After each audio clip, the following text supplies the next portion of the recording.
இலங்கையில் நமது இன உறவுகளை தமிழை தாய்மொழியாக கொண்டவர்கள் என்ற ஒரே காரணத்திற்காக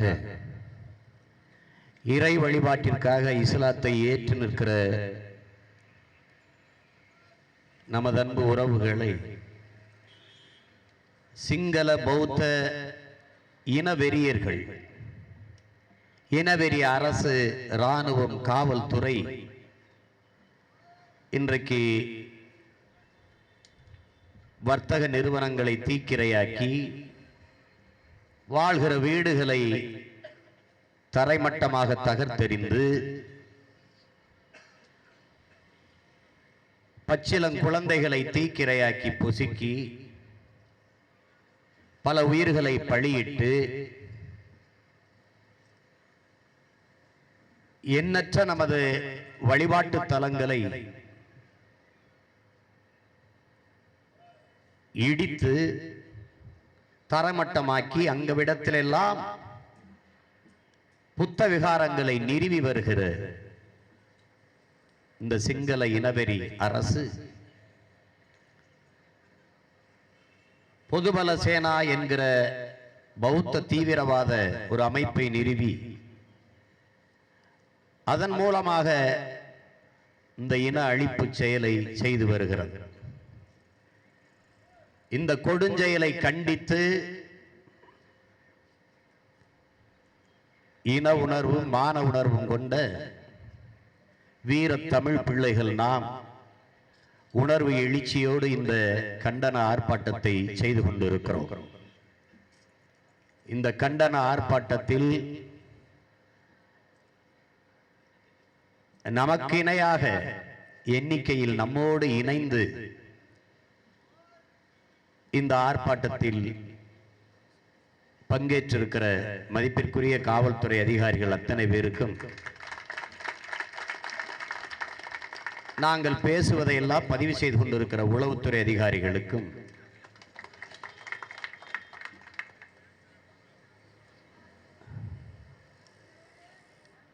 தொடர்ச்சியாக நிகழ்கிற இந்த இனப்படுகொலை என்கிற ஈனச் செயலை கண்டித்து இந்த ஆர்ப்பாட்டத்தில் கூடியிருக்கிற எப்போதும் எனது உயிருக்கு இனிய உறவுகள் உங்கள் அனைவருக்கும் எனது அன்பு கலந்த வணக்கம்.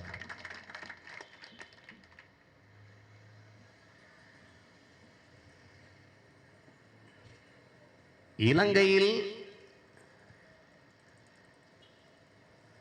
இஸ்லாமியர்களை தாக்குவதற்கு நாம் தமிழர் கட்சி ஏன் ஆர்ப்பாட்டம் செய்கிறது? அதை ஏன் கண்டித்து போராடுகிறது? நான் முதலில் சொன்னதைப் போல இங்கே இருக்கிற இஸ்லாம் எவரும் பாபரின் பேரனோ வாரிசோ அல்ல. இந்திய நாட்டில் வாழ்கிற எந்த கிறிஸ்தவனும் ராபர்ட் கிளைவரினுடைய வாரிசு அல்ல.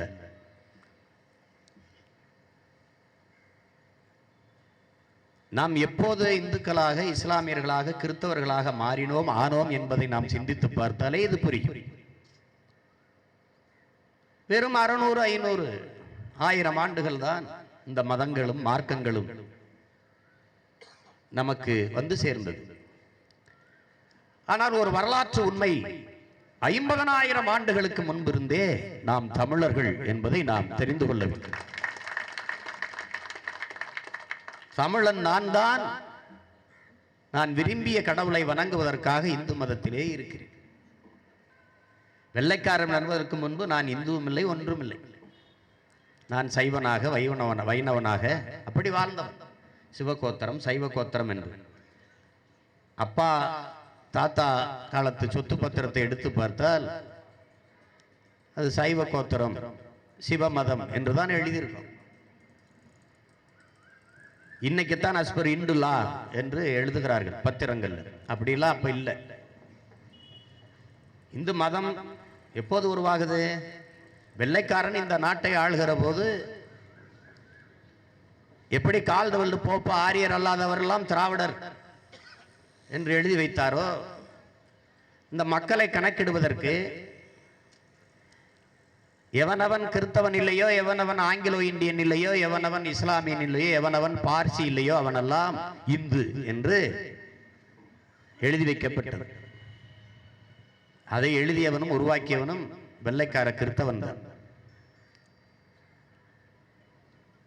அதை நாம் புரிந்து கொள்ள வேண்டும். இதனால என்ன சிக்கல்? சீக்கியன் தனி மதம் இந்தியாவுக்குள்ள, பௌத்தம் தனி மதம். ஆனாலும் இந்திய அரசியலமைப்பு சட்டப்படி அவன் இந்து. அதை நீங்க தெளிவா விளங்கணும். இந்த ஒரு சிக்கல் இருக்கிறது. இங்கே இருக்கிற கிறித்தவரும் இஸ்லாமியரும் யாரு? இளையான்குடி, பரமக்குடி, புதூர்ல, என் ஊர்ல இருக்கிற கீழக்கரையில் இருக்கிற இஸ்லாமிய எல்லாம் யாரு? முகலாயர்களினுடைய வாரிசா என்ன? பாபர் அக்பருடைய பேரங்களா என்ன? அதெல்லாம் ஒன்றும் இல்லையே. ஷாஜஹான் ஹியூமானுடைய இரத்த வழி தொடர்புகளா? இல்லை, இல்லையே. எனது உறவுகள். இங்க இருக்கிற தேவேந்திரர், நாடாரு, கோனாரு, செட்டியாரு, பிள்ளமாரு, எல்லா மதத்திலையும் இஸ்லாம் இருக்கிறான். எல்லா சாதியிலையும் இஸ்லாத்தை தழுவி இருக்கிறான். எல்லா சாதியிலையும் கிறிஸ்தவத்தை தழுவி இருக்கிறான். உசிலம்பட்டி, தேனியில, கருமாத்தூர்ல இருக்கிற அருளானந்தர் கல்லூரின்னு ஒன்று வரலைன்னா என் தம்பி 5 கோயிலான் முதுகலை பட்டதாரியா மாறி இருக்க முடியாது. அங்கே அமல்ராஜா ஆசிரியராக இருக்க முடியாது. பல ஆயிரம் ஆண்டுகளாக கல்வி மறுக்கப்பட்ட சமூகத்தில் பிறந்தவர்கள் நாங்கள். அப்படி இருந்தது. எங்க ஆத்தால் அப்பத்தாலாம் மாறை வெளியில திறந்து போட்டுட்டு போகணும். அதை மூடி மறைச்சா தோல்சியில வரி கட்டணும், மாறாப்பு சேலைக்கு வரி கட்டணும். இன்னும் தாழ்த்தப்பட்டவன் வச்சிருந்தவன் உதட்டுக்கு கீழே கொட்டாங்கச்சியை கட்டிக்கிட்டே போகணும். தரையில எச்சியை துப்பிடக்கூடாது. இன்னைக்கு இருந்தா அதை சொன்னவன் தலையில துப்பிட்டு போவோம்ங்கிறது வேற. ஆனா அன்னைக்கு தரையில துப்பக்கூடாது. ஒரு வாய்க்கு முன்னாடி கொட்டாங்கச்சியை கட்டிக்கிட்டு ஒருத்தன் தெருவில் போனான்னா எப்படி இருக்குன்னு கற்பனை செஞ்சு பாரு. நானும் கருப்பா இருந்தேன், அவனும் கருப்பா இருந்தேன். நானும் உழைச்சு வேர்வை சிந்தி கருத்து போயிருந்தேன், அவனும் கருத்து போயிருந்தா. எங்காலும் வெடிச்சிருந்தது, அவங்காலும் வெடிச்சிருந்தது. ஆனால் நான் உயர்ந்தவன், அவன் தாழ்ந்தவன் என்ற பாகுபாடு இந்த நிலத்தில் இருந்தது. வெள்ளையா வந்தான், என்னை விட வெள்ளையா இருந்தான், என்னை தொட்டான். எனக்கு பிரமிப்பா இருந்தது, மகிழ்ச்சியா இருந்தது. நான் பள்ளிக்கூடத்துக்கு போய் படிக்க கூடாதுன்னு இங்க தர்மம் இருந்தது. செருப்பு தைப்பவன் செருப்பு தைக்கிற வேலையைத்தான் பார்க்கணும். பனைமரம் ஏறுகிறவன் பனைமரம் தான் ஏறணும். உழவன் உழவு தான் செய்யணும். குயவன் பானை தான் செய்யணும். துணி துவைப்பவன் சலவை தொழிலாளி சலவை தொழிலை தான் செய்யணும். அவன் படிக்க கூடாது. படித்து எந்த உயர் பதவிக்கும் வரக்கூடாது. படிக்க வேண்டும் என்று நினைக்கவே கூடாது. அப்படி நினைச்சா அடுத்த ஜென்மத்திலே இன்னொரு பிறவியிலே வாயாலே தின்று வாயாலே மலம் கழிக்கும் வௌவால் முகத்தை கொண்ட மைத்ராச ஜோதிகனாக ஒரு பேயாக பிறப்பான் என்று சபித்து எழுதியிருந்தது மனு தர்மத்தில். அதுதான் இங்க இருக்குது. படிக்க கூடாது என்று இருந்தது. பெரியார் என்ற ஒரு பெருமகனும் பெருந்தலைவர் காமராஜர் என்ற மகத்தான பெருந்தலைவரும் இந்த மண்ணில் வந்தாங்க. அடுத்த ஜென்மத்தில் நீ பேயா போ நாயா போ, இந்த ஜென்மத்தில் படிச்சு மனிதனாயிரு என்று ஆகலாம்.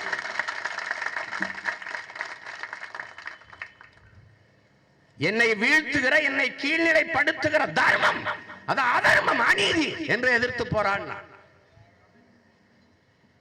சாதிய இழிவை, சமூக ஒடுக்குமுறையை, அடக்குமுறையை நொறுக்கி எரிய அவனுக்கு கிடைத்த ஆயுதங்கள் தான் இந்த மதமும் மார்க்கமாக அமைஞ்சது. அதான் புரிஞ்சுக்கணும்.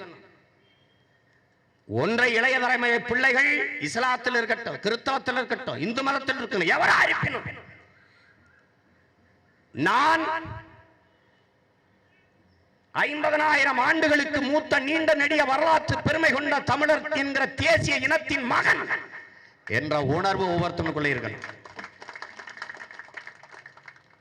இறை வழிபாட்டிற்காகவே நான் இந்து மதத்தில் இருக்கிறேன்.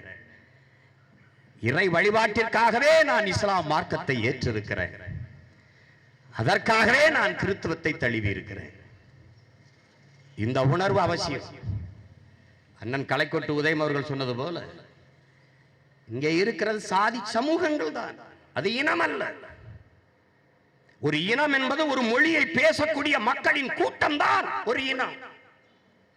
அந்த அடிப்படையில் தான் அவன் இஸ்லாம் மார்க்கத்தை தழுவி இருக்கலாம்.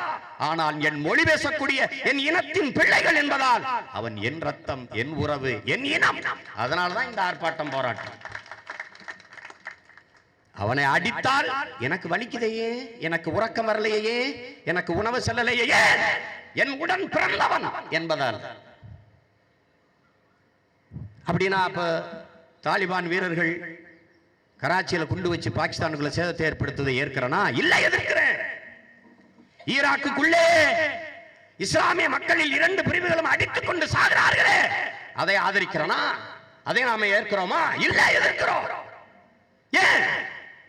தமிழன் உயர்ந்த மாண்புமிக்க பண்பாடு கொண்டவன், யாதும் ஊரே யாவரும் கேளீர் என்ற மிகச்சிறந்த பண்பாட்டை கொண்டவன். என் பாட்டன் வள்ளுவ பெருந்தகை இருக்கிற உணவை அண்ணன் தம்பி ஆத்தாளப்பெண் சித்தப்பெண் பெரியப்பெண் சேர்ந்து உண்டு வாழுங்கள் என்று சொல்லல, பகுத்து உண்டு பல்லுயிர் ஓம்புதல் என்று சொல்லி தந்திருக்கான். நாய்க்கு சோறுவை, ஆடு மாட்டுக்கு தண்ணீர் விடுவை, கொக்கு குருவிக்கு இரையிடு, எல்லா உயிர்களையும் நேசி, அதான் பகுத்து உண்டு பல்லுயிர் ஓம்புதல், நூலோர் தொகுத்தவற்றுள்ளெல்லாம் தலை என்று பாடித்தந்தார். அந்த வழி வழியே வந்து அந்த மாண்புமிக்க மரபு பிள்ளைகள் நாங்கள். அந்த அடிப்படையில உலகத்தில் எங்க அடி விழுந்தாலும் நாங்கள் அழுவோம். அப்படித்தான் அமெரிக்காவின் இரட்டை கோபுர இடிப்புக்கும் நாங்கள் இடிஞ்சு உட்கார்ந்தோம். சோமாலியாவின் பசிக்கு நாங்களும் பட்டினி கிடந்தோம். அம்மையார் பெனாசிர் பூட்டோவின் மரணத்திற்கு வெடிச்சு துடிச்சு நாங்கள் அழுதோம். அப்படித்தான் குஜராத் பூகம்பத்துக்கு அழுதோம், குஜராத் கலவரத்துக்கு அழுதோம், ஆந்திராவின் வெள்ளச்சேதத்துக்கு அழுதோம், எல்லாவற்றுக்கு அழுதோம். உடலில் காயம்பட்டால் முதலில் கண் அழுவது போல இந்த உலகில் எங்கு காயம்பட்டாலும் தமிழர் மண் அழுதது என்பதை எவரும் மறந்து விட முடியாது. அதனால அதையும் கண்டிக்கல, இதையும் கண்டிக்கல. இதெல்லாம் ஒரே ஆளு கோயிலுக்கு நின்று விட்ட காலமாடு மாதிரி சுத்திட்டு இருக்க முடியாது. நான் என் இனம் அழிக்கப்படுகிறது போராடுறேன். கேள்வி கேட்கிற நீ அதுக்காக ஏன் போராடல? போராடணும்ல. வக்கனையா உட்காந்துக்கிட்டு கேள்வியா கேட்டுக்கிட்டு இருக்க கூடாது, கேள்வியா கேட்கக்கூடாது. ஒருத்தன் என்னை நள்ளிரவில் தண்ணியை போட்டுருப்பான்னு நினைக்கிறேன். 12 மணிக்கு அழைச்சி பேசுகிறேன். எல்லாத்துக்கும் குரல் கொடுக்குறேன், இதுக்கு மட்டும் என் குரல் கொடுக்க மாட்டேங்கிறான்னு. எனக்கு தொண்டை கட்டிக்கிடுச்சு. உங்கள் குரல் நல்லா தானே இருக்கு, கொழுக்கட்டையா தின்னுக்கிட்டு இருக்கு, நீங்கள் கொடுக்கல அப்படின்னா அது கொடுக்கறது. அதான் நேர்ந்து விட்ட மாதிரி எல்லாம் பேசக்கூடாது. ஒவ்வொருத்தனும் ஒரு பிரச்சனை. இதை கேட்டால் நாட்டில் எத்தனையோ பிரச்சனை இருக்குது, இதெல்லாம் ஒரு பிரச்சனைன்னு போராடிக்கிட்டு இருக்காங்கன்னு பேசுறது. ஒருத்தன் கேட்டான் அப்படி, சட்டையை பிடிச்சுக்கிட்டேன், நீங்க வா. நாட்டில் எத்தனையோ பிரச்சனை இருக்குல்ல, அதுல எந்த பிரச்சனைக்காவது நீ போராடி இருக்கியா? இல்ல. அப்ப நீ தாண்டா என் நாட்டுக்கே பிரச்சனை போடா. அது ரொம்ப முக்கியம். இந்த உணர்வு ரொம்ப முக்கியம். தமிழ் சமூகம் 12 கோடி தேசிய மக்கள் தேய்ந்து அழிந்து வீழ்ந்து போனது. இதே இடங்களில் பல போராட்டங்களை செய்தார்கள் எமது முன்னவர்கள் மூத்தவர்கள். தாய்மொழி தமிழிலே படித்தவர்களுக்கு 80 விழுக்காடு வேலை வாய்ப்பு. தமிழ்ல படிச்சா தானடா நீ வேலை வாய்ப்பு கேட்கிற? தமிழ் படிக்க பள்ளிக்கூடமே இல்லாத செய்கிறேன். இது அரசின் நிலைப்பாடு. இத புரிஞ்சுக்கணும். சொந்த மொழியில் படிக்க வக்கற்று நிற்கிற நீ உலகத்தின் இழிவான அடிமை. அதை நீ புரிஞ்சுக்கிறணும்.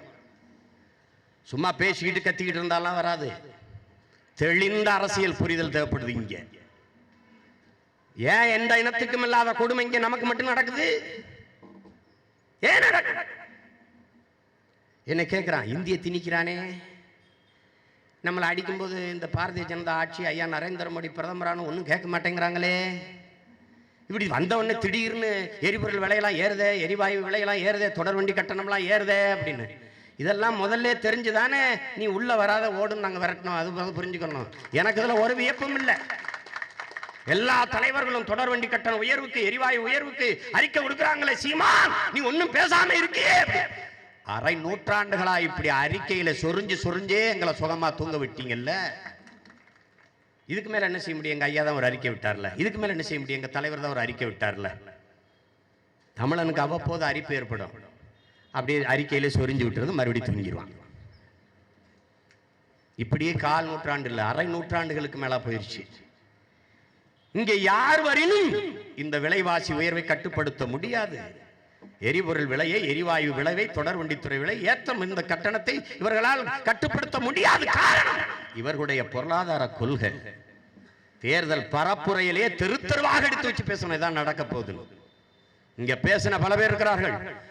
ஐயா மோடி வந்தால் எல்லாம் ஓடி வரும், ஐயா மோடி வந்தால் எல்லாம் ஓடி வரும் என்றவர்களே, இன்னைக்கு எல்லாம் கூடி வருகிறது. ஐயா 10 ரூபா கொடுது, 20 ரூபா கொடுது, 80 ரூபா கொடுது.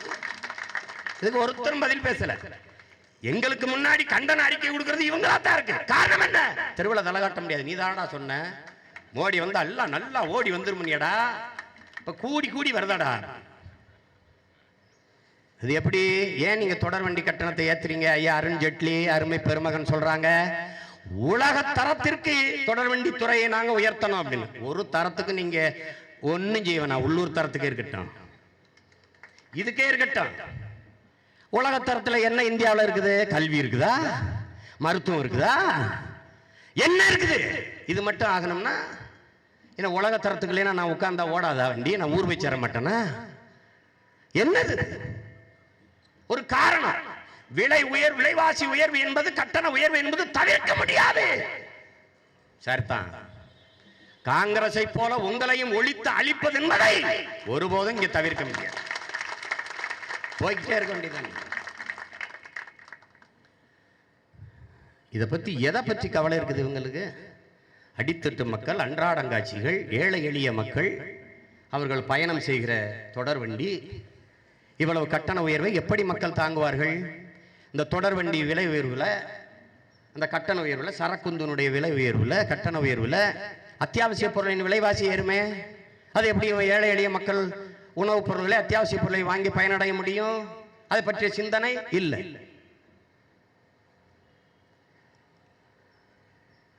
அப்ப இதை நாம புரிஞ்சுக்கணும். இன்னைக்கு எதனால அவன் இஸ்லாமிய மக்களை எங்க அடிக்கிறான்? கேட்க நாதி இல்லை, கேட்கறதுக்கு ஆள் இல்லை.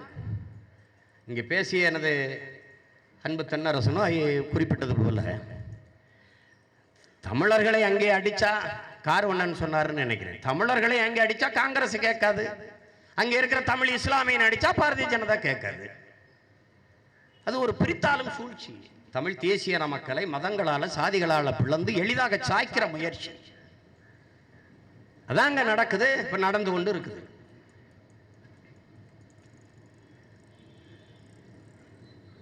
அவன் என்ன செய்யறான்? நமது வழிபாட்டு தலங்களை முழுக்க இடிக்கிறான், ஆயிரக்கணக்கான கோயில்களை இடிக்கிறான். அப்ப இங்க இருக்கிற எவரும் அதை கண்டிச்சு போராடல. இங்க வீர துறவி மதிப்பிற்குரிய ஐயா ராமகோபாலன் இருக்கிறாங்க. இந்துக்கு ஒன்றானால், இந்து மதத்தை தழுவி இருக்கிறவருக்கு ஒன்றானால் அவர் வெறிகொண்டு வெகுண்டெழுந்து போராடுறாங்க ஐயா.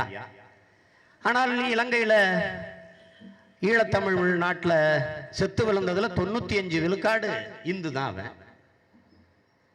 ஆனா அந்த படுகொலையை இவங்க கண்டிச்சு என்ன எத்தனை போராட்டம் நடத்தினாங்க? இங்கே சாலையை விரிவுபடுத்துவதற்கு இடையூறாக இருக்கிற ஒரு வழிபாட்டு தலத்தை, ஒரு கோயிலை அப்புறப்படுத்த முடியாது. அவ்வளவு எழுச்சியாக போராட்டம் நடத்துகிறவர்கள் ஆயிரக்கணக்கான வழிபாட்டு தலங்களை சிங்கள வெறியர்கள் இடிச்சு தகர்த்தாங்களே, அப்ப எத்தனை போராட்டம் போராடினாங்க? இல்லை. இது கவனமாக கவனிச்சுக்கிறோம். சும்மா மேம்போக்கா அந்த அரசியலை புரிந்து கொள்ளக்கூடாது. ஏன் அங்கே ஆயிரக்கணக்கான இந்து மக்களினுடைய வழிபாட்டு தலங்கள் இடிக்கப்படும் போது இங்கே போராட்டங்கள் எழவில்லை என்றால், இடித்தவன் சிங்களன், ஆரிய வம்சாவளி என்ற எண்ணம் இங்கே இருக்கிறவர்களுக்கு இருக்கு. மலேசியாவில் அடிபடுகிற போது தமிழன் அடிபடுகிறான் என்று நாம் போராடுகிறோம். ஆனால் இங்க இருக்கிற இந்து அமைப்புகள் இந்துக்கள் அடிபடுகிறார்கள் என்று போராடுகிறது. காரணம் என்ன? என் பார்வைக்கு தமிழனாகும், அவர்கள் பார்வைக்கு இந்துவாகும் பட காரணம் என்ன? அடிப்பவன், தாக்குதலை நடத்துபவன் இஸ்லாமிய நாடு என்பதாலே. இங்கே அடிபவன் என் இன உறவு, என் ரத்த சொந்தம், என் தொப்புள் கொடி, என் ஆத்தாலும் அப்பனும் அக்காவும் தங்கையும் என்று நாம் அழகிற போது இவர்கள் அதை பற்றி பேசவில்லை. இந்து என்று ஏன் பேசல? அடிப்பவன் இவன் வம்சாவளி என்பதால். சிங்கள புத்திஸ்ட் ஆல்சோ இண்டூஸ் என்று யார் சொல்றா? இங்க இருக்கிற இண்டூஸ். தெளிவா ஒன்னை புரிஞ்சுக்கிறோம் எனது அன்பிற்குரியவர்கள், எனது அருமை சொந்தங்கள், இளைய தலைமுறை பிள்ளைகள் ஒன்றை தெளிவா புரிஞ்சுக்கணும். நாம் ஏற்கனவே எழுப்பிய கேள்வியை போல மதிப்பிற்குரிய மூத்த தலைவர் ஐயா அத்வானி அவர்கள் காங்கிரஸ் கூட்டிய அனைத்து கட்சி கூட்டத்தில் எழுந்து பேசுறாங்க. இலங்கையில் சிங்களர்கள் ராமனின் வம்சாவளியினர், தமிழர்கள் ராவணனின் வம்சாவளியினர் என்று. நாம் எப்போதும் ராமனின் வம்சாவளி சிங்களர் பக்கத்திலே நிற்க வேண்டும் என்று பேசுகிறார்கள். அவர்கள் எப்போதும் சிங்கள ராமனின் வம்சாவளியினர் பக்கத்தில் நிற்பார்கள்.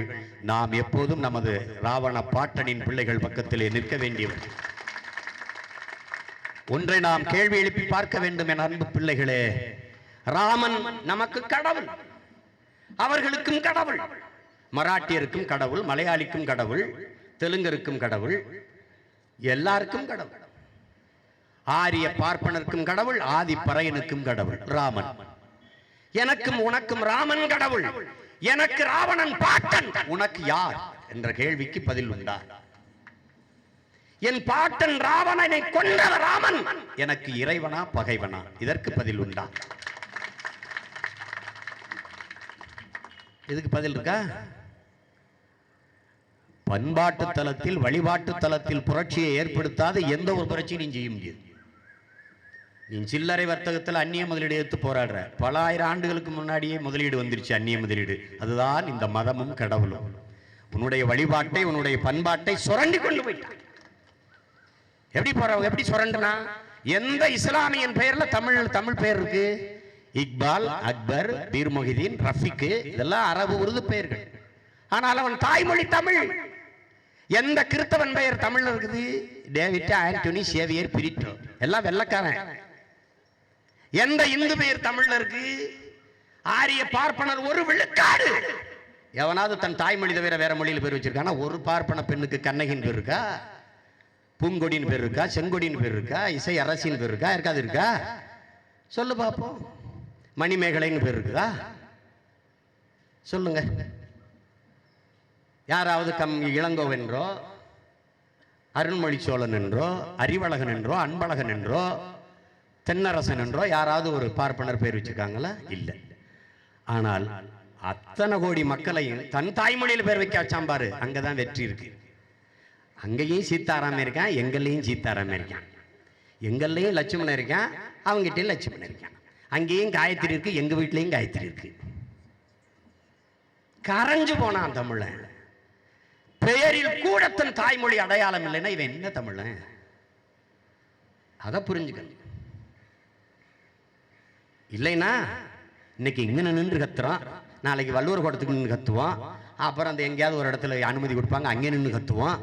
இப்படி கத்தி கத்தி செத்து போகும். ஏற்கனவே கொஞ்ச காலமா நமக்கு சின்ன பிள்ளையிலேருந்து கத்துறாங்க. நம்ம தாத்தா பாட்டன் இருந்து எங்கள் ஐயா பெருஞ்சித்தினார் கத்தி, அதற்கு முன்னாடி என் பாட்டன் புரட்சி பாவலன் கனக சுப்புரத்தனம் கத்தி, தேவனைய பாவாணர் பேசி எல்லாம் என்னாச்சு? தெருவில் தான் நின்னாச்சு. இப்போ அப்ப தொடர்ச்சியாக தமிழர்கள் தாங்கள் இந்துக்கள், இஸ்லாமியர்கள், கிறித்தவர்கள், நாங்கள் தேவர், தேவேந்திரர், நாடார், கோனார், செட்டியார், பிள்ளமார், முதலியார், உடையார், கவுண்டர், படையாச்சி, இப்படியே சாதிய பிரிவுகளாலும் மத பிரிவுகளாலும் பிளந்ததால ஒரு தேசிய இனம் பலகீனப்பட்டு போச்சு. என் உடல்ல இருக்கிற இரண்டு கை, இடது கை வலது கை, இரண்டு கையும் என் உடலோடு ஒத்து இயங்கினால் தான் எனக்கு வலிமை. இடது கையில் காயம்பட்டால் வலது கை உதவிக்கு வராது, வலது கையில் காயம்பட்டால் இடது கை எனக்கென்று இருந்துவிடும் என்றால் நான் எவ்வளவு பலகீனமாக மனிதனாக இருப்பேனோ அப்படி தமிழர் என்கிற தேசிய இனம் இருக்கிறது. இஸ்லாமியர் மீது அடிபட்டால் இந்துக்களுக்கு வலிக்காது, இந்துக்கள் மீது அடிபட்டால் அது இஸ்லாமியர்களுக்கு வலிக்காது என்றால் எப்படி இந்த இனம் எழுச்சி பெறும், வெற்றி பெறும் என்பதை எனது அன்பு மக்கள் புரிஞ்சுக்கணும். அப்ப என்ன பண்ணும்? அடிபடுபவன் இந்துவா, இஸ்லாமியனா, கிறித்தவனா, தேவரா, தேவேந்திரரா, நாடாரா, கோனாரா என்று பார்க்காமல் அவன் தமிழனா என்றால் எவன் முதுகில் அடி விழுந்தாலும் என் முதுகில் வலிக்கணும். அப்பத்தான் இங்கே இன உணர்வு பிறக்கும் என்பதை நாம புரிஞ்சுக்கணும். அது இல்லாம இன்னும் நாம் மதம் சார்ந்து சாதி சார்ந்த பிள்ளைகளாக அந்த உணர்வோடே நின்றால் சாவது வீழ்வதை தவிர வேறு வழி இல்லாமல் போய்விடும். அதை இத்தனை லட்சக்கணக்கான நமது இன உறவுகளினுடைய மரணம் நமக்கு உணர்த்தலை என்றால் இதற்கு மேலே எதுவும் பேசி பயனில்லை. ஆனால் இன்றைக்கு இந்த நிலத்தில் வாழ்கிற இஸ்லாமிய பிள்ளைகள், எமது இன உறவுகள் இஸ்லாம் எங்கள் வழி, இன்பத் தமிழ் எங்கள் மொழி என்ற முழக்கத்தோடு வருகிறார். அதை நாம் வரவேற்கிறோம், அவர்களோடு கரம் கோர்க்கிறோம்.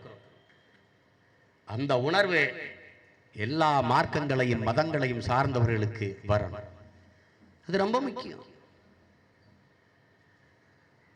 எனவே இலங்கையில் அழித்தொழிக்கப்படுகிறவர்கள், தாக்குதலுக்கு ஆளாகிறவர்கள், அல்லல் உறுகிறவர்கள் எமது இன மக்கள், அவர்கள் இஸ்லாத்தை இறை வழிபாட்டிற்காக சார்ந்திருக்கிறார்கள் என்ற உணர்வோடுதான் சிங்கள இனவெறி அரசிற்கு இந்த கண்டனத்தை நாம் எழுப்புகிறோம்.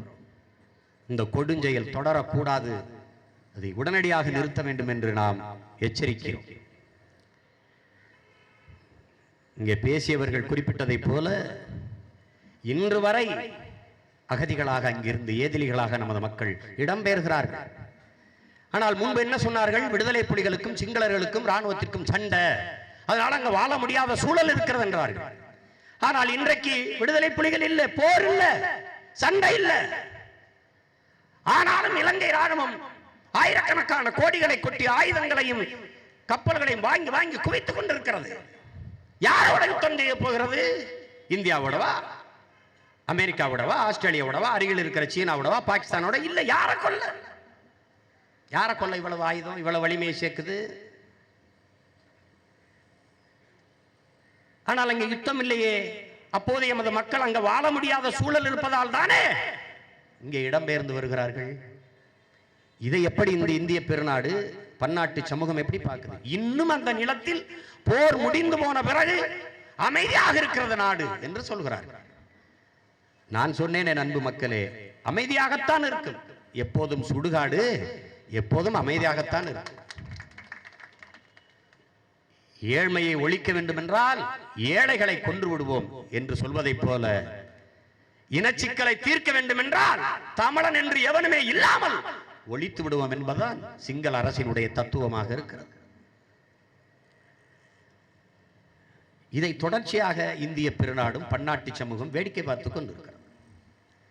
இங்கே தாக்கப்படுபவன் இஸ்லாமியன் என்பதற்காக இங்கே இருக்கிற இந்துத்துவவாதிகள் அல்லது பாரதிய ஜனதா ஆட்சியாளர்கள் வேடிக்கை பார்க்கிறார்கள் என்றால், நாம் அங்கே பல லட்சக்கணக்கான தமிழர்கள் கொன்றொழிக்கப்படுகிற போது, இந்து மதத்தை தழுவிய தமிழர்கள் செத்து விழும்போது மட்டும் இவர்கள் என்ன செய்தார்கள் என்று நீங்கள் எண்ணி பார்க்கலாம். போரை நடத்தியது காங்கிரஸ் கட்சி. போரை போராடி நிறுத்தக்கூடிய வலிமையில் இருந்த வலிமையான எதிர்க்கட்சி பாரதிய ஜனதா. நான் சாவதை சகித்துக் கொண்டுதான் இருந்தது. 2G அலைக்கற்றை ஊழலை தடுக்க ஒரு மாசம் பாராளுமன்றத்தை முடக்கி போட்ட பாரதிய ஜனதா ஒரு நிமிடம் எழுந்து என் இனப்படுகொலை தடுக்க அதை எதிர்த்து ஒரு வார்த்தை பேசல. பாபர் மசூதியை இடித்தவன் பாரதிய ஜனதா, இடிக்க அனுமதித்தவன் அன்றைய இந்திய பெருநாட்டை ஆண்டு கொண்டிருந்த காங்கிரஸ். ரெண்டு பேரும் ஒரே தராசில ரெண்டு தட்டு. காமன்வெல்த் விளையாட்டு போட்டிக்கு எத்தனையோ பௌத்த மத தலைவர்கள், அதிபர்கள், நாட்டு அதிபர்கள் இருக்கிற போது ராஜபக்சேயை திட்டமிட்டு அழைத்தது இந்திய பேரரசு, காங்கிரஸ் அரசு, அம்மையார் சோனியா காந்தியின் அரசு, ஐயா மன்மோகன் சிங்கின் அரசு.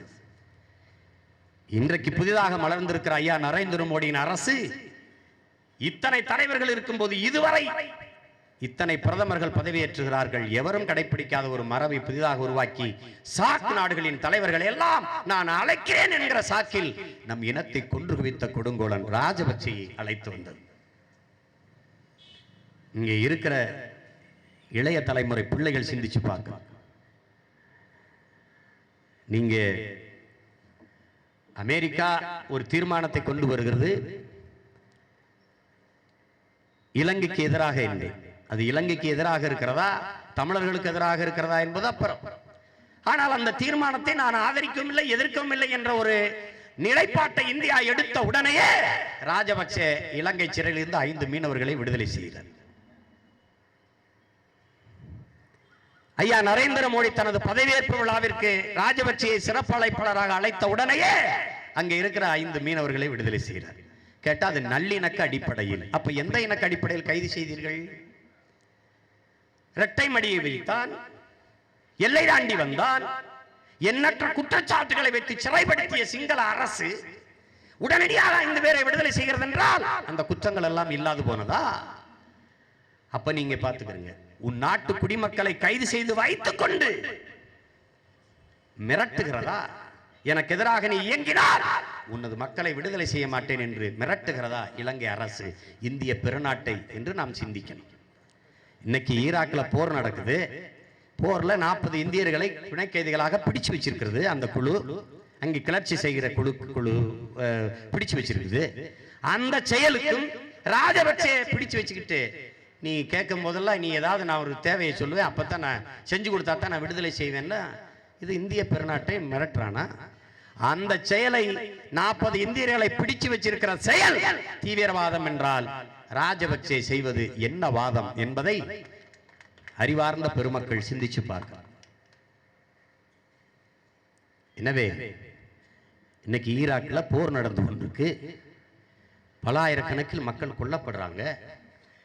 அமெரிக்க அதிபர் மதிப்புமிக்க பெருமகன் ஒபாமா அவர்கள் சொல்லுகிறார்கள், ஈராக்கில் அப்படி தலையிட முடியாத இது இன்னொரு நாடு என்று சொல்றார். இப்ப சதாம் ஹுசேன் பேரழிவு ஆயுதம் வச்சிருக்கிறாருன்னு கொல்றதுக்கு போர் தொடுத்தில அப்ப இலங்கை உங்க பக்கத்து நாடா இருந்துச்சா? இன்னொரு நாடா இல்லாம அமெரிக்காக்குள்ளே இருந்துச்சு. அப்போ எப்படியெல்லாம் பேசுகிறார்கள் பாருங்க. பில் கிளின்டன் அந்த நாட்டு அதிபராக இருக்கிற போது ஈராக் மேலே போர், 7 நாட்கள் கடுமையான தாக்குதலை நடத்துகிறார்கள். பல ஆயிரக்கணக்கில் மக்கள் செத்து விழுகிறார்கள். ஒரு நள்ளிரவில் போர் நிறுத்த பிரகடனம் செய்கிறது அமெரிக்கா. பத்திரிகையாளர் கேட்கிறார்கள், எதற்காக போரை நிறுத்தீர்கள் என்று. நாளைக்கு ரம்ஜான் வருகிறது, அந்த மக்கள் மகிழ்ச்சியாக ரம்ஜானை கொண்டாடுவதற்காக இப்போரை நிறுத்தி இருக்கிறோம் என்று. நான் கேட்டேன், பணத்தை கட்டி பிடிச்சி அழுதுகிட்டு இருக்கிறவன் பண்டிகை கொண்டாடுவானாடா உனக்கு? இதுதான் இவர்கள் காட்டுகிற அதிகபட்ச மனிதநேயம். சதாம் ஹுசேன் பேரழிவு ஆயுதம் வைத்திருக்கிறார் என்று வல்லாதிக்க நாடுகள் எண்ணெய் வளங்களை நோக்கி படையெடுத்தது ஆக்கிரமிக்கணும் என்று முடிவெடுத்துருச்சு. அதுக்கு ஒரு காரணம் சதாம் ஹுசேன் பேரழிவு ஆயுதம் வைத்திருக்கிறார் என்ற குற்றச்சாட்டை சொல்லுது. ஐநா கதறுகிறது, பேசிக்கலாம், விசாரிச்சுக்கலாம், பொறுங்கள். எல்லாத்தையும் மீறி போர் தொடுத்துருச்சு அமெரிக்கா. கொல்ல போனது சதாம் ஹுசேனை, ஆனால் கொன்று குவித்த குழந்தைகளின் எண்ணிக்கை மட்டும் 2 லட்சம். ஒரு அமெரிக்க ராணுவ வீரன் சொல்லுகிறான், இன்று மிகவும் நல்ல நாள், நாங்கள் நிறைய பேரை கொன்றோம். எங்கிருந்து வழிபடுறான்? தேவாலயத்தில் இருந்து. கர்த்தரே எமக்கு உதவுங்கள், நாங்கள் இந்த போரில் நிறைய பேரை கொல்ல வேண்டும், வெல்ல வேண்டும் என்று. இதுதான் தன்னை போல் பிறரையும் நேசிப்பாயாக ஆமேன் என்று அனுதினமும் ஜெயிப்பவர்களுடைய தத்துவம். கொன்று குவிச்சான். அந்த ஈராக்கு சிறைக்குள்ளில் அந்த மக்களை செய்த கொடுமையை எவனும் படம் பிடிச்சு காட்டல. ஒரு மிகப்பெரிய கொடுமையை நிகழ்த்தியது, அந்த நாட்டையே நிர்மூலமாக்கியது. அமெரிக்காவின் இரட்டை கோபுர இடிப்பு, அதுவே எல்லார் கண்ணுக்கும் தெரியுது. அதற்காக ஈராக் என்ற ஒரு நாட்டையும் ஆப்கானிஸ்தான் என்ற நாட்டையும் அழித்து முடித்தது அமெரிக்கா. அதை எவனும் பேசல. வல்லாதிக்க அதிபர்கள் செய்தால் புனித போர், வலிமையற்றவர்கள் எதிர்த்து தாக்கினால் தீவிரவாதம். இதுதான் உலக தத்துவம். நீங்க புரிஞ்சுக்கணும். இந்த நிலையில் சுற்றி சுற்றி தமிழின மக்கள் தொடர்ச்சியாக துன்ப துயரங்களுக்கு ஆளாகி கொண்டிருக்கிறோம். நேற்று புதிய தலைமுறை தொலைக்காட்சி பார்த்து கொண்டிருக்கிறேன். செய்தியில் இந்த ஓரக்கடத்துக்கு பக்கத்தில் ஏதோ ஒரு தொழிற்சாலை இருக்குது. ஒரு சீன அதிகாரி உரிமைக்காக போராடுகிற நம்ம தொழிலாளர்களை அடிச்சு விரட்டி விட்டு குடிக்க வச்சிருந்த தண்ணீரை காலால் எத்தி எத்தி கீழே விழுத்துகிறார். சாப்பிட செய்து வச்சிருந்த சாப்பாட்டை அப்படியே கொட்டி விடுகிறான். ஆணவத்தோடும் திமிரோடும் நடக்கிறான் ஒரு சீன அதிகாரி. நீ அடுத்து அவனை எதிர்த்துத்தான் போராட்டம். அந்த செயலுக்கு வருந்தி அவன் மன்னிப்பு கேட்காத வரை அந்த நிறுவனத்தை முற்றுகையிட்டு மூட வைக்க. நீ யாரா? என் நீரையும் சோரையும் காலால் உதைத்து வீழ்த்துவதற்கு நீ யார்? அவ்வளவு மானமுள்ள மயிராண்டினா நீ என் நிலத்துல எதுக்குடா வந்து நீ தொழிற்சாலை தொடங்குற? எடுத்துட்டு போடா, போடா, நீ எடுத்துட்டு போடா. எதுக்கு இங்க வர? நாதிகளை நினைச்சுக்கிட்டு இருக்கான். தமிழனுடைய சோறும் நீரும் அவன் காலால் எட்டப்படுகிறது என்றால் இது எதை சைத்து கொண்டு இருக்க முடியும்? இந்த அரசுகள் தொழிற்சாலை தொடங்க, தொழிற்சாலை தொடங்க, பன்னாட்டு மாதிரி ஓடியா ஓடியா ஓடியா, எல்லாரும் ஓடியா. ஆயிரக்கணக்கான ஏக்கர் எடுத்துக்க, எவ்வளவு வேணாலும் நிலத்தடி நீரை உறிஞ்சிக்க, எம்பிட்டு வேணாலும் மின்சாரத்தை குடிச்சுக்க. உனக்கு ஏற்றுமதி வரி, இறக்குமதி வரி, உற்பத்தி வரி, சாலை வரி, ஒரு இல வரி இல்ல. இங்க மனித உழைப்பு மலிவா கிடைக்குது. ஏன்னா 120 கோடி இருக்கிறோம் நாங்க. இங்க தமிழ்நாட்டில் 8 கோடி இழிச்சவாயம் கிடக்கிறான். அவன் உழைப்பை சுரண்டு சுரண்டு அவனை மாடா ஆடா உழைக்க வை, கோடானு கோடி லாபத்தை கொண்டு போ, எனக்கு சம்பளத்தை மட்டும் கூட சாப்பிட்டு சாகுறேன். இது ஒரு தத்துவம், பொருளாதார கொள்கை இந்த நாட்டில். ஐயா மோடி பூடான் பாராளுமன்றத்தில் பேசுகிறார், செப்டம்பரில் அமெரிக்க பாராளுமன்றத்தில் பேசுகிறார். அவர் அதை தான் செய்வார். ஊர் ஊராவை பேசிக்கொண்டே இருப்பார், நாங்க பிச்சை எடுத்துக்கொண்டு இருப்போம். என்ன பேசுறாரு? வந்தே மாதரம் அப்படிங்கிறாரு. எங்கால எந்திரிச்சு சொல்றான், நொந்தே சாகுறான் என்று கத்த. என்ன இது? ஒன்னு இருக்கா? வந்தவன ஆயிரக்கணக்கான வேலை இருக்கு. லட்சத்தி சொச்சம் கோடி பற்றாக்குறைக்கு இருக்குன்னு நீ தொடர்வண்டி துறையில மின் கட்டணத்தை ஏத்துற. லட்சம் கோடிக்கு கங்கையை சுத்தம் செய்யறோம். நீர் தாண்டா எல்லாத்தையும் சுத்தம் செய்யும், நீங்க நீரையே சுத்தம் செய்யறதுக்கு லட்சம் கோடியை செலவழிக்கிறீங்களடா. அதை எவனும் கேட்கல. அதை அசுத்தப்படுத்தினது யார்? இவன் தான். செத்த பணத்தை தூக்கி போட்டான், நேர சொர்க்கத்துக்கு போகுதுன்னு. என்ன கங்கை சொர்க்கத்துக்கா வயது? பூவை கொட்டுறான், மாலையை கொட்டுறான், பாடையை தூக்கி போடுறான், கண்ட கண்ட விளக்கு அதுல ஏற்றி எண்ணெயை ஊற்றி தீ வச்சு கொளுத்தி விடுறான். அது எல்லாம் பல 100 ஆண்டுகளா போய் செம்மி போய் குப்பையாயிரும். இதை சுத்தப்படுத்த உழைக்கும் மக்களின் வரி பணத்துல இருந்து லட்சம் கோடி அந்த லட்சம் கோடியை வச்சுக்கிட்டு இந்த எரிபொருளுக்கான மானியத்தை இது பண்றது, இந்த தொடர் வண்டியில ஏத்துற விலையை சரி பண்றது. ஒரு சட்டத்தை போடு, இனிமேலாவது கண்ட கண்டதை போட்டு குப்பையாக்காதே என்ற ஒரு சட்டத்தை போட்டு தடுக்க முடியல. அதுக்கு அது அந்த வேலை, அதுக்கு தனி ஒரு அமைச்சர் அம்மா. அந்த அம்மையார் உமா பாரதி. நீ ஒரு ஆரிய பார்ப்பன பொண்ணா இருந்து உன் தாய்மொழி சமஸ்கிருதம்னு நீ பதவி பிரமாணம் எடுத்தா கூட மதிக்கலாம். உனக்கும் சமஸ்கிருதத்தை என்ன சம்பந்தம் இருக்கு? இதுக்கு முன்னாடி பதவி பிரமாணம் எடுத்த அம்மையார் சுஷ்மா சிவராஜ் சமஸ்கிருதத்துல தான் பதவி பிரமாணம் எடுத்தாங்களா? இந்த முறைய பெரும்பான்மையோட வென்று விட்டோம்ங்கிற திமிரு. சமஸ்கிருதம் எங்க இருக்கு? செத்து ஒளிந்து போனது, வழக்கொழிந்து போனது. வெறும் புரோகித மொழியாக இருக்கிற சமஸ்கிருதத்தில் உறுதிமொழி இருக்கிறாங்கன்னா 50,000 ஆண்டுகளுக்கு மூத்த மொழியான இருக்கிற எனது தேசிய மொழி, எனது தாய்மொழி தமிழ்ல நாங்க ஏன் பேச முடியாது? நாங்க எடுக்கக்கூடாது? இதுல தெளிவா இருக்கு. இனிமேலாவது வெறிகொண்டு தமிழின பிள்ளைகள் தமிழ் படிப்பது, பேசுவது, எழுதுவது வரலாற்று கடமை என்ற உணர்வோடு இருக்கு.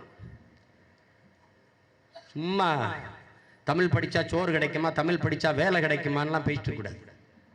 தமிழ் சோறும் வேலையும் அல்ல, நமது உயிர் என்பதை புரிந்து கொண்டு படிக்கும்.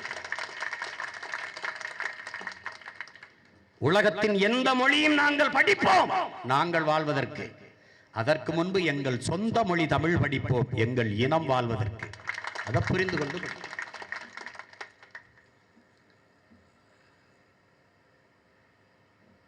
இதை உணர்ந்து கொண்டு நாம் ஒன்றிணைய வேண்டிய கால தேவை, வரலாற்று கடமை இப்போது நம் முன்னே இருக்கிறது.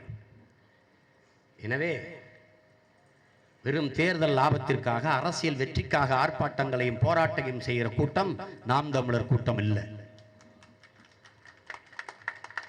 இது மானமிக்க, இன உணர்வு மிக்க வீரத்தமிழ் பிள்ளைகளின் கூட்டம். இதுக்கு ஒரு உன்னத கனவும் நோக்கமும் இருக்கிறது. தாழ்ந்து வீழ்ந்து கிடக்கிற தமிழ் தேசிய மக்களின் விடுதலை என்கிற புனிதமான கனவு இருக்கிறது. அந்த கனவிற்கு இடையூறாக இருப்பது சாதி மத பிளவு என்பதை உணர்ந்து இருக்கிறது. அதனால்தான் இந்த கட்சி சாதியும் மதமும் தமிழனுக்கு இல்லை, சரித்திரம் படைப்பதே அவனுக்கு எல்லை என்ற முழக்கத்தை முன்வைத்து நிற்கிறது. எந்த சூழ்ச்சிக்கும் சதிக்கும் ஆளாகி வீழ்ச்சியை காணாது தமிழர் தேசிய இனம் எழுச்சியுற்றது, வெற்றி பெற்றது என்கிற இறுதி நிலைக்கு நாம் வர வேண்டும். எனவே என் அன்பிற்குரியவர்கள், இலங்கையில் நடந்த இந்த இனப்படுகொலை தொடராதிருக்க நாம் தொடர்ச்சியாக ஒன்றிணைந்து நின்று போராட வேண்டிய தேவை ஏற்படுகிறது. இனி எவனாவது ஒருவன் அங்கே இருக்கிற நமது இன உறவுகளை தொட்டால் தமிழர் நிலத்துக்குள் எந்த ஓரத்திலும் எந்த பகுதியிலும் ஒரு பித்தப்புக்கு நுழைய முடியாது என்கிற நிலையை நாம் இந்த நிலத்தில் உருவாக்குவோம். அதை கவனத்தில் கொண்டு எனது அன்பு பிள்ளைகள் இயங்க வேண்டும். எனது அருமை சொந்தங்கள் தொடர்ச்சியாக எங்களை ஆதரிக்க வேண்டும். வலிமையற்று எளிய மக்களின் பிள்ளைகளாக இருக்கிற எங்களுக்கு உங்களுடைய அன்பும் ஆதரவுமே வலிமையை தரும். என்பதை உணர்ந்து உங்கள் பிள்ளைகளை ஒரு வலிமையான அரசியல் சக்தியாக மாற்றுவதற்கு எங்களுக்கு கரம் கொடுத்து வலிமை தாருங்கள் என்று அன்போடு வேண்டி இந்த கண்டன ஆர்ப்பாட்டத்தில் பங்கேற்ற எனது அருமை உறவுகள் உங்கள் அனைவருக்கும் எனது நன்றியும் வணக்கத்தையும் செலுத்தி பாதுகாப்பு பணியை பொறுப்புணர்வோடு செய்த இந்த வெயிலையும் பொருள்படுத்தாது நின்று செய்து கொண்டிருக்கிற அத்துணை காவல்துறை அதிகாரிகளுக்கும் நாம் தமிழர் பிள்ளைகள் நன்றியும் வணக்கத்தையும் செலுத்தி விடைபெறுகிறேன். நாம் தமிழர்.